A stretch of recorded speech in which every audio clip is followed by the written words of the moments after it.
Entry करना चाह रहे थे, उसी समय एसएसपी साहब आए, गिरफ्तारी किए। हम लोग ने निवेदन भी किया कि भाई हम लोग को अरेस्ट देने के लिए तैयार भी है, नॉमिनेशन करने दी जाए। उसके बाद हम लोग मतलब श्रद्धा से, मतलब मैंने इंटेंस पॉजिटिव सोच के साथ पॉजिटिव सोच के साथ आए थे कि हम लोग अरेस्ट करना है तो हम लोग भागेंगे नहीं, एकदम हटवार से आने के लिए तैयार हैं। लेकिन इन्होंने बात को माना ही नहीं, बोलता था कि नहीं पहले आपको अरेस्ट करेंगे। तब इनको अरेस्ट किया। हम लोग बहुत बोले कि हम लोग तो उस तरह का अपराधी नहीं है, कि हम लोग रेपिस्ट नहीं हैं, देशद्रोह नहीं है। हम 353 का ही मामला था, और 353 हम लोग जो भी किए थे शांतिपूर्वक विधि व्यवस्था के तहत ही किए थे, कोई भी विधि व्यवस्था का उल्लंघन नहीं था। 353 ऑल सेक्शन आर अवेलेबल। 353 में यही होता है कि आपराधिक बल और हमला का प्रयोग होता है। कोई भी पुलिस पदाधिकारी के अब कोई सा हमला यदि होता, तो यदि पुलिस के साथ हमला तो वेरी सेम डे हमको अरेस्ट होता, 2021 में ही अरेस्ट होता। लेकिन 2021 से आज 2024 के बीच का जो ये टर्म है, 3 साल का टर्म, हमको भी 2024 में एनबीडब्ल्यू इश्यू हुआ तो इनको जानकारी नहीं था। उसके बाद वो 100 मैनी केसेस इसके अगेंस्ट में हम जब अभी स्टडी किए, 11 केसेस आए। 11 केसेस में नामकुम, बोंडो और इस सब में बेल हो चुकी है। एंटीसेप्टिक यही जो हम लोग का सिविल कोर्ट से ही एंटीसेप्टिक बेल ग्रांट हो चुकी है। इसका भी हम लोग प्रक्रिया में थे, और 2-4 दिन रुकते तो हम लोग इसमें भी बेल ग्रांट हो ही जाता है। इसमें उस तरह का हीनियस ऑफेंस नहीं है, बेलेबल सेक्शन का नेचर है, ऑफेंस नहीं है। कुछ बात में प्रिज्यूम किया जा सकता है कि यदि 353 बाप पुलिस को मारते, पब्लिक सर्वेंट को मारते, तो आपको तो राइट है उसी समय गिरफ्तारी करने का। आप ये 3 साल कहाँ थे? एक उन्होंने इलेक्शन आता है तो गिरफ्तार करते। मेरा आप लोग से यही मैसेज, और उसके बाद बता दे रहे हैं यहाँ से तो जिला निर्वाचन पदाधिकारी ने अंदर क्या बोला? हम लोग उसके बाद तो बोला कि यहाँ तो अरेस्ट किया, उसके बाद लालपुर थाना ले जाएंगे बोला। लालपुर थाना अंदर जो आप लोग प्रस्तावकों के साथ गए हुए थे, अंदर हाँ। क्या कुछ कहा गया? प्रस्ताव हम लोग प्रस्ताव का प्रक्रिया है, हम लोग गए, प्रक्रिया के तहत घुसे। जो लो है हम लोग कोर्ट के माध्यम से भी वहाँ भी हम लोग ये दिए, एप्लीकेशन दिए। रिमांड के बाद हम लोग को भाई हमको अनुमति दिया जाए, हम नॉमिनेशन करने का अनुमति दिया। हमने कोर्ट में भी जाकर डाले, जहाँ से इसको रिमांड से कहा गया, कोर्ट से भी कहा गया, और वहाँ से भी जो एडीएम साहब हैं बोला कि आइए आप लोग जो, और यहाँ को प्रोविजन भी है कि यदि जो आवेदक को यदि गिरफ्तारी किया जाता है तो 4 जो प्रस्तावक होता है आके अंदर आके आप नॉमिनेशन कर सकते हैं। ये रूल है। रूल के तहत हम लोग प्रवेश किए, नॉमिनेशन भी हो गया।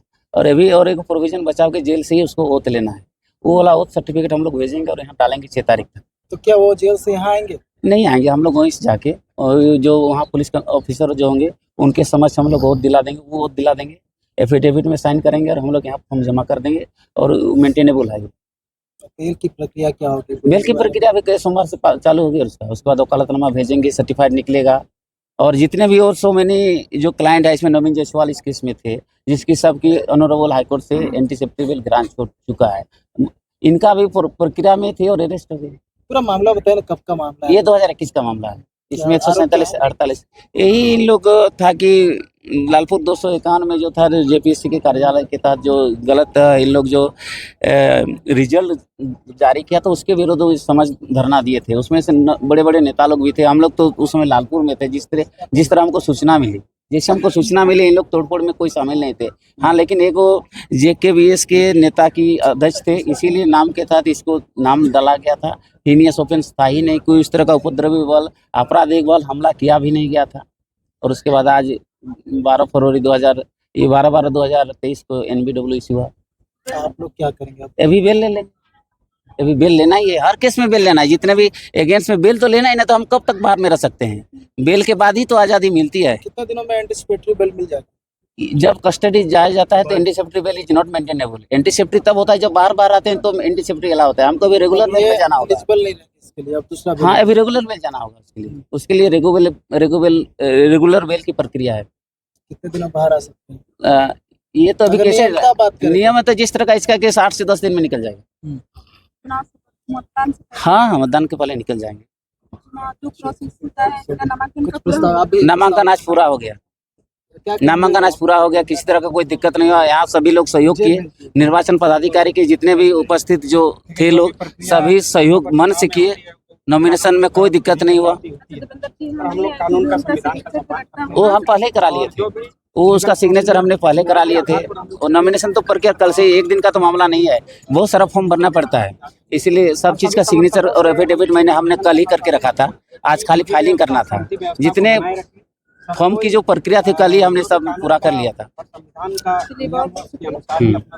और जनता से भी आह्वान करेंगे कि शांति व्यवस्था सब बनाए रखे, कोई दिक्कत नहीं। नॉमिनेशन हो गया है, अशांति से माने सरकार के अगेंस्ट में बोलना, चाहे उकसाना, घटना ये सब मामला ठीक नहीं है। आप वोट को तब्दील कीजिए बढ़िया से। और हम सबसे पहले बोलेंगे संसद, जो सांसद होते हैं ना, ये भी एक कानून बनाए कि लोकतंत्र के नॉमिनेशन के दिन गिरफ्तारी ना करें। ये भी सुधार की आवश्यकता है। ये बहुत बड़ी सवाल है कि आप लोकतंत्र के दिन इस तरह का लोग को, यही लोकतंत्र का हत्या क्यों बोला जाता है? आज शुभ दिन में आप गिरफ्तारी कर रहे हैं, इतना दिन आपको समय नहीं मिला। इसको कॉन्स्टिट्यूशन को अमेंडमेंट करना चाहिए कि नॉमिनेशन के दिन किसी को गिरफ्तार नहीं करना चाहिए। नॉमिनेशन के दिन सब दिन छुट्टी रहता तो यहाँ भी उस दिन है एकदम फंडामेंटल राइट का होना हो रहा है। ये पार्लियामेंट में इसको अमेंड करना चाहिए। नॉमिनेशन के दिन तो अमेंड, इस तरह का अरेस्टिंग होना ही नहीं चाहिए। जब मेरे 3 साल 21 का मामला है, इसीलिए एनबीडब्ल्यू इश्यू है, इसीलिए जनता भी बहुत परेशान है। जनता सब आदमी परेशान है। जब इतना दिन का भाई, और उस तरह का जैसे आप लोग नहीं बोलते थे कि जो असलियत घटना होता है, जिसका केस करने का मेंसरिया जिसको बोलते हैं ना, जैसे हमको करना ही है, डकैती करना है, चोरी करना है, देशद्रोह करना है, उस तरह के लोग को तुम कहने पकड़ता है। ये तो हम तो ईच एंड एवरी डे सभा कर रहे थे, रैली कर रहे थे। जब से नॉमिनेशन के पहले से ही जब अधिसूचना हुआ है, तब से तो देवेंद्र रैली करते जा रहा था। क्यों पुलिस नहीं गई? आपको एक बता देने, सलमान खान के घर में गोली चला, 24 घंटा के अंदर गिरफ्तारी हो गया। मेरे अगेंस्ट में नॉन अवेलेबल 4 महीना में क्यों गिरफ्तारी नहीं हुई? ये पुलिस प्रशासन पर भी सवाल खड़ा उठता है इस तरह का बात। और आज हम मौका तलाशता है कि ये लोकतंत्र के मंदिर में आके वो मतलब यहाँ के अरेस्टिंग करता है। एक लोकतंत्र का बहुत बड़ा ये मंदिर है एक तरह से। आज यहाँ से जो नॉमिनेशन करता है, एक सांसद हम लोग चुनते हैं, जो विधि व्यवस्था को बनाता है, दुरुस्त करता है, जो लोकतंत्र हम लोग भेजते हैं, ये मंदिर है। मंदिर से आप अरेस्ट नहीं कर सकते हैं, लेकिन इसमें अमेंडमेंट होनी चाहिए था। इट इज माय ओपिनियन, मेरा ओपिनियन बताता है। अरेस्टिंग हो रहा था तो आप उनके सामने बात को लेकर- हाँ, हमने बोला कि भाई कि आप जो without arrest you can't arrest, तो उन्होंने बोला कि अरेस्ट है, तो उनके सामने अरेस्ट था नहीं। तो कुछ देर बाद उन्होंने अरेस्ट लाया। तो हम लोग भी तो कानून से बंधे हुए हैं। जो अरेस्ट लाया तो आप अरेस्ट करने दीजिए। हम बोले जो अरेस्ट करने से मेरा नॉमिनेशन रुक नहीं सकता। ये हम मेरा अंतरात्मा में थी कि नॉमिनेशन तो करा ही देंगे, अरेस्ट नहीं होने देना एक अलग बात है। लेकिन हम लोग हाथापाई क्यों करेंगे? कानून के साथ है, कानून के साथ खड़े रहेंगे। और हम जानते थे कि अरेस्ट होने के बाद भी नॉमिनेशन 110% करेंगे। हम उस समय भी बताए थे, अभी भी करेंगे। ये ऐसा थोड़ी है कि नॉमिनेशन नहीं करने दिया जाएगा। हमको कोई भी केस में आज तक मेरा चार्ज फ्रेम नहीं, ट्रायल में यदि कन्विक्शन होते तो माना जाता। अभी तक कोई भी केस में चार्जशीट सबमिट नहीं किया गया है इतना दिन से केस में, तो क्या बोला जाए? और ट्रायल में और जिस तरह का केस दर्ज हुआ है, कोई भी केस में एक्विटल नहीं हुआ है जिस तरह का इन लोग हैं। ठीक है, धन्यवाद। स्कूटनी जिस तरह प्रक्रिया जैसे सब लोग का हो रहा है, इस तरह मेरा भी होगा। जो प्रस्तावक है, प्रस्तावक को उनके बिहाफ में करेंगे। जो एजेंट होते हैं, हम लोग नाम दिए हैं, उसका देख रेख में सब उनके बिहाफ में ही किया जाता है, सब वही करेंगे। धन्यवाद।